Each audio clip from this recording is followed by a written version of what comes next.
Each year that goes by, there are always a selection of indie games that really stand out from the crowd.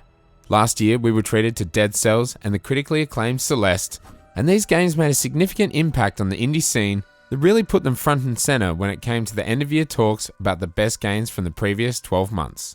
This year, Katana Zero was one of those games, and now, standing toe-to-toe with its contemporaries, is the beautiful, joyful, and just sensationally well-designed Children of Morta. A place of unimaginable beauty. The stars of the show are the Bergson family, a lineage of powerful protectors of the land who live at the foot of Mount Morta and who have long been tasked in protecting this land against the corruption that now spreads far and wide in this beautiful landscape, threatening the end of all living things in its path. Your playable characters, different members of the Bergson family, John, Linda, Kevin, Mark, and more that I'll keep secret as to not to spoil any story beats, all have a different fighting style, from John's sword and shield, Linda's bow, Kevin's dual daggers, and Mark's martial arts style, and any of the family members can be used to traverse the game's procedurally generated dungeons. Now, roguelikes and roguelites are all the rage right now, and they are often wonderful games. See Dead Cells or Hollow Knight among many, many others. But one of the biggest barriers to entry to new players of the genre is a huge loss of progress after dying during a run. You'll be feeling so good about all these new upgrades and weapons and abilities only to fall victim to a strong enemy or a boss and to lose all your progress and return to the beginning of the game. Children of Morta is somewhat of a roguelite, but I think what really makes it approachable for new players, but also enjoyable for those who may already have experience in the genre, is the fact that there is really no penalty upon death, besides having to replay the dungeon you're currently in. Characters level up across multiple runs, and skill points and abilities aren't reset after death. And gold found while traversing levels is available when returning to the Bergsons' home to improve family-wide attributes like attack power, overall health, and movement speed, or improve the drop rate of gold, effectiveness of totems, and a host of other upgrades. When you're dungeon crawling, you can kit your character out with an ever-changing build, by finding a multitude of different items. In your travels, you'll find divine graces, passive effects to your character which last the entirety of a run through the dungeon, divine relics, powerful items that can be activated upon cooldown to buff the player or attack the enemy, charms, one-use items that have active effects on your character, obelisks, temporary items that give you extra damage or gold or other effects, and runes, which temporarily affect your primary, secondary, or tertiary attacks with different modifiers. It's this huge range of items that you can find that can really change up how effective you are in any given dungeon.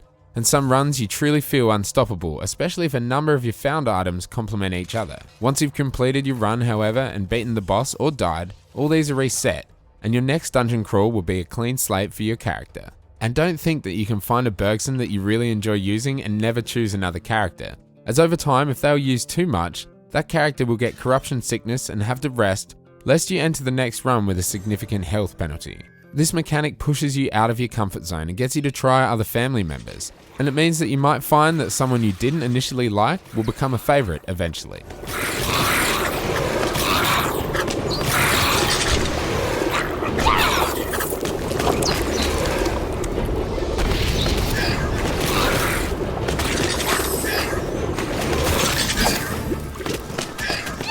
So it probably sounds pretty focused on the combat, right? Well, unlike many other games in the genre, Children of Morta's story really shines through as something quite beautiful. The entire game is narrated tremendously by voice actor Ed Kelly, and in tandem with the game's simple yet beautifully designed animations, colour palette, and simply outstanding design, it's a touching tale of this family that despite all the corruption around it, and such a looming threat on their land, these heroes are still human, and still a loving family with all its flaws and foibles like any other. The family eats around the dinner table at night and shares stories. The children conflict with their parents' wishes, and there are tears and there are times of laughter, and all of these small yet impactful scenes play out in between dungeon runs to really flesh out this story and the family. You really start to feel attached to the Bergsons, through their struggles not only outside in the harsh and unforgiving world, but also the more intimate struggles, lost loves, bad habits, children wanting more freedom and trust. It's also beautifully depicted in short vignettes in between missions, and it really does a wonderful job of creating this family bond that you feel between all of the members. At one point in the game, you find a wolf cub pining for its now deceased mother, and you save it from corrupted enemies, bringing it back home and nursing it to health. The family then builds a shelter for the cub and gives it a loving home where the kids can be seen playing with the pup occasionally, or it can be pestering the family cat in other scenes. It's these little things that expand the game from simply a hack and slash roguelite to a touching story which keeps you coming back to learn more about this family of heroes. It also helps to break up the game's combat when, even if you're struggling with a dungeon, when you return home upon death, there is a little tidbit of story to keep you feeling like you're still progressing. This is what I think makes Children of Morta so hard to put down, because not only is there little to no penalty on death, but there is always something more added to the story, even if it's just a crumb to keep you on the path. And the way it's delivered with such lovely narration and wonderfully designed art style is unlike almost any other game in the genre.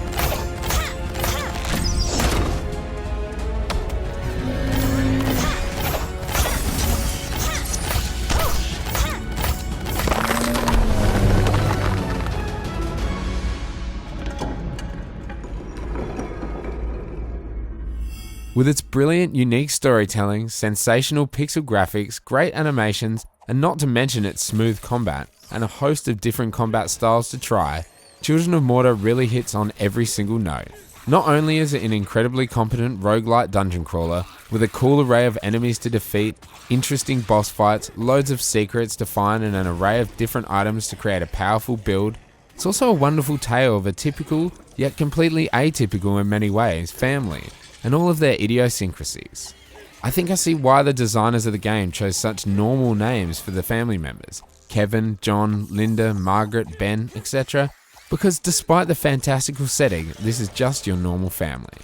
If you want a game that will give you satisfying combat with gorgeous visual design, but one that will also make you feel for the characters and have moments of joy and sadness, then Children of Morta is definitely for you.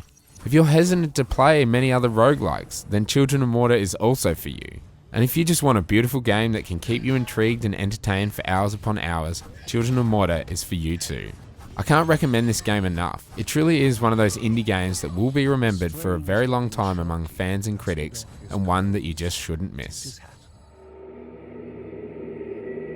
The halls of Anea Dire, so mesmerizing in their magnificence, were to be found at the end of a long road. And a hero never knows what is awaiting them at the end of a road. Moving is more important than reaching.